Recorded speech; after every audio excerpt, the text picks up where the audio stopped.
Bonjour, mon nom est Martine Richard, je suis coordonnatrice de l'Association des auteurs de la Montérégie. Et maintenant, je veux vous parler de notre prix Rina Lanier 2020. Le lauréat est Mathieu Blais avec son recueil Soudan, Énagine et Fatou. Mais M. Blais n'étant pas disponible pour une entrevue ce soir, nous recevons M. Hugo Beauchemin-Lachapelle, finaliste, et qui a été finaliste grâce à son recueil Stainless. Bonjour Hugo. Bonjour Martine. Alors, je suis contente de vous recevoir parce que je trouve que on oublie souvent les finalistes comme on oublie les deuxième et troisième prix aux Olympiques, là, parce que c'est quand même une certaine Olympiade. Se démarquer, d'autant plus que Stainless, non seulement vous avez été finaliste au prix Rina Lanier, mais vous avez été aussi finaliste au prix Émile Nelligan et au prix Félix Leclerc. Ce qui fait une entrée tout à fait remarquée dans le monde littéraire. C'était votre premier livre publié. Absolument.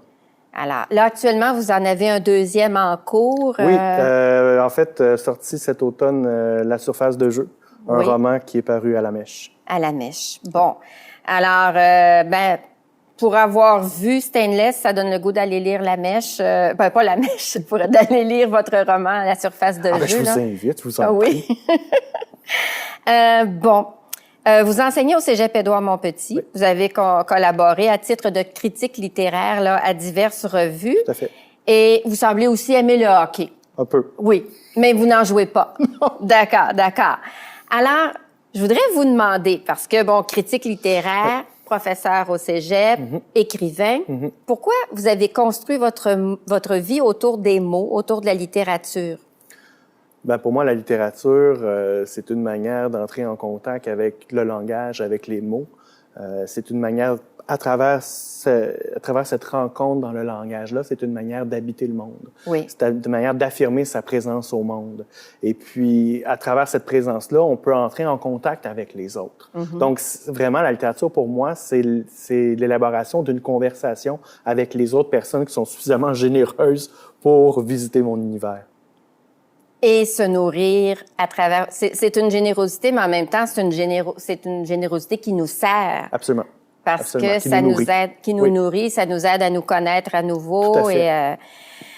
Et c'est toute une aventure. C'est une grande conversation, la littérature. Oui. J'aime ça comme point de vue.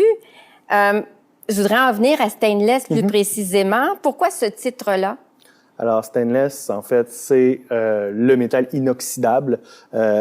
C'est l'endroit de la cuisine. Dans le fond, le stainless, c'est un métal qu'on réserve notamment aux surfaces de travail dans la cuisine parce qu'il se nettoie bien. Donc, il y a tout l'imaginaire domestique, l'imaginaire du couple, l'imaginaire de l'ordinaire qui est convoqué par Stainless. Il y a aussi l'aspect du métal. Qu'est-ce que c'est le métal? C'est quelque chose de froid. C'est quelque chose sur lequel on n'a pas de prise. Ça, c'est le monde dans lequel on vit.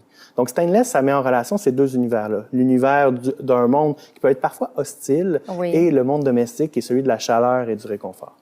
Alors, les deux ensemble, donc c'est une vie de couple Stainless à laquelle on assiste. C'est pas une vie de couple qui est toujours facile. Non.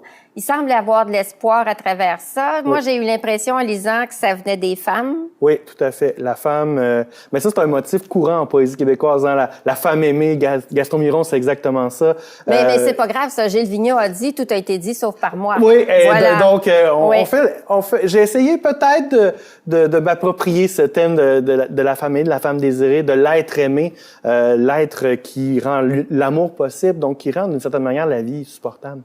Oui. Mais c'est pas toujours facile quand même, c'est pas toujours rose. Non, parce que c'est l'ambiguïté de la relation de couple. Hein. La relation de couple, c'est l'amour, mais c'est aussi vivre au quotidien. Donc, c'est vivre avec des heurts, vivre avec des conflits. Donc, c'est vraiment un jeu d'équilibriste, la vie intime. Mais fondamentalement, c'est quelque chose de chaleureux, en tout cas tel que je le présente dans Stainless. Parce que, d'après ce que j'ai vu, la femme est porteuse de bonnes nouvelles.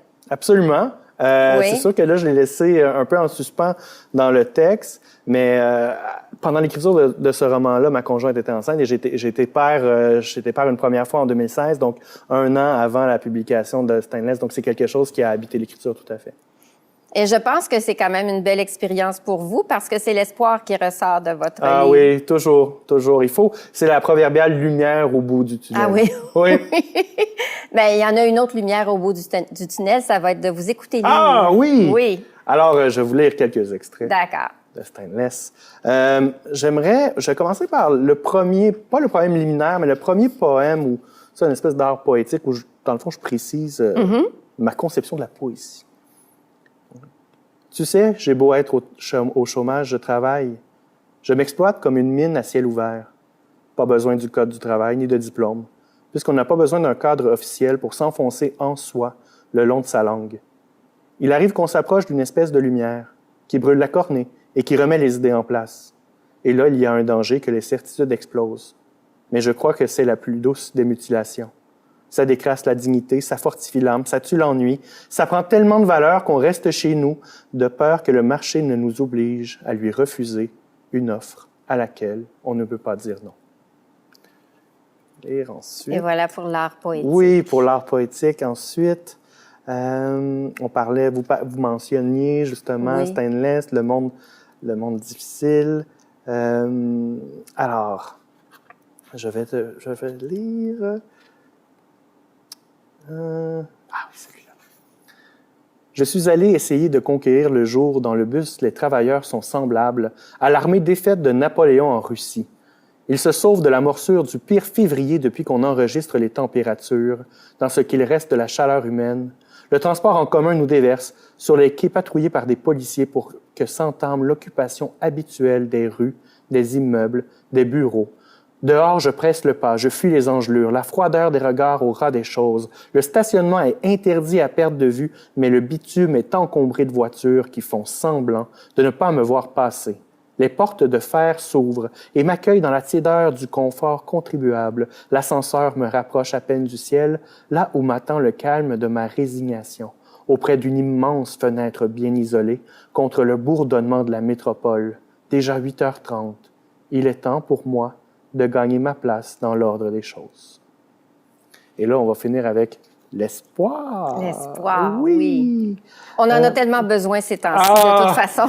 Mais, comme je disais, la lumière est au bout du tunnel, mais il reste pas mal de tunnels. C'est ce qu'on se dit. Donc, alors, au moment où j'écris ceci, nous sommes en septembre, mais l'été refuse encore de se retirer sans enfantillage. Il laisse encore traîner son soleil trop chaud dans le ciel et les arbres brûlés ont perdu l'ombre dans leurs feuilles. On aimerait bien se reposer de la chaleur et de la lumière, même si l'on sait bien qu'on n'arrêtera pas de chialer tantôt contre l'obscurité qui régnera sur nous un jour ou l'autre. On dirait que les saisons ces temps-ci ne sont plus clémentes. Elles suivent nos nouvelles et lisent les livres de sociologie. Elles se raidissent comme des gens qui s'obstinent sur Internet, pour qui la moindre contrariété entraîne le goût du sang. C'est peut-être ça. Les saisons font la grève de la douceur pour nous réapprendre la valeur d'une brise légère, à quel point est précieux ce souffle qui effleure nos joues, qui charrie la tendresse d'un poème toujours à réécrire. Merci, Hugo, pour cette poésie, pour cette beauté qui sort, qui émane de ce que vous écrivez. Comme vous disiez, ça va être par des grands... À travers ça va prendre des grosses tempêtes pour faire ressortir la beauté d'une brise. Absolument. La beauté de la poésie. Merci beaucoup, Martine. Merci.